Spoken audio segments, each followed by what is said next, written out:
Tiongkok dengan jumlah PDB tahun 2019 yaitu 10.145.890 US dollar, dan juga dengan PDB tahun 2020-nya yaitu 10.400.993 US dollar. Diketahui juga bahwa PPN tahun 2020 dari negara Tiongkok ini lebih besar nilainya dibandingkan dengan PPN tahun 2019. Lalu yang keempat ada negara Makau dengan jumlah PDB tahun 2019 adalah 81.967.340 US dollar, dan dengan PDB tahun 2020 yaitu 37.366.585 US dollar. Dan diketahui juga bahwa PPN dari 2019 negara ini jauh lebih signifikan nilainya dibandingkan tahun 2020. Negara yang kelima ada Korea Utara dengan PDB tahun 2019 yaitu 1,41 juta won, dan PDB tahun 2020-nya yaitu 1,38 juta won. Dan PPN 2019 negara ini lebih besar nilainya dibandingkan PPN tahun 2020. Negara yang keenam ada Hong Kong dengan jumlah PDB tahun 2019 adalah 48.364.80 US dollar, dan juga PDB tahun 2020-nya yaitu 46.116.228 US dollar, dan PPN 2020 negara ini lebih besar nilainya dibandingkan dengan PPN 2019.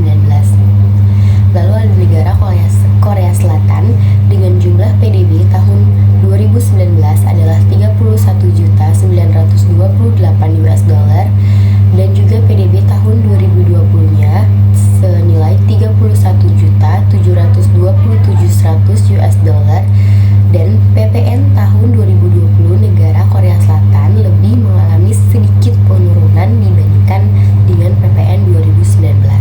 Negara selanjutnya ada Jepang dengan PDB tahun 2019-nya senilai 19.511.958 US dollar, dan juga PDB tahun 2020 20.782.25 US dollar, dan PPN tahun 2020 negara ini lebih besar nilainya dibandingkan dengan PPN tahun 2019.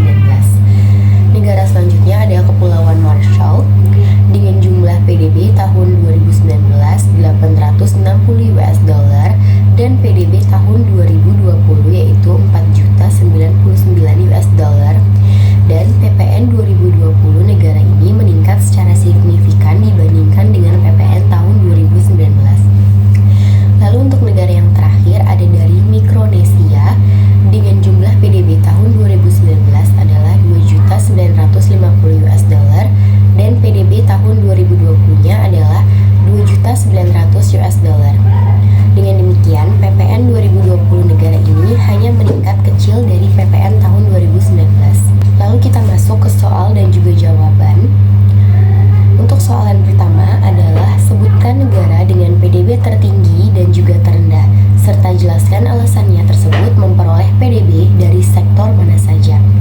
Untuk negara dengan PDB tertinggi itu adalah dari Makau dengan 94,1% sektornya berasal dari jasa dan 5,9%-nya berasal dari industri. Lalu negara dengan PDB terendah itu adalah Kepulauan Marshall dengan PDB yang berasal dari sektor industri dan juga pertanian.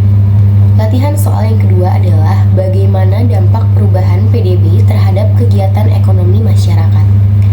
Jawabannya adalah kita dapat mengambil contoh pada saat pandemi COVID-19. PDB Indonesia pada saat itu mengalami penurunan drastis karena perkembangan ekonomi Indonesia mempunyai pergerakan yang tidak stabil. Pemerintah Indonesia mengeluarkan berbagai kebijakan guna mengurangi rantai penyebaran pandemi COVID-19. Namun kebijakan ini menyebabkan berkurangnya jumlah konsumsi rumah tangga atau RT dan juga konsumsi lembaga non-profit yang melayani rumah tangga atau LNPRT. Padahal kedua konsumsi ini sangat memberi pengaruh atas konstruksi pada produk domestik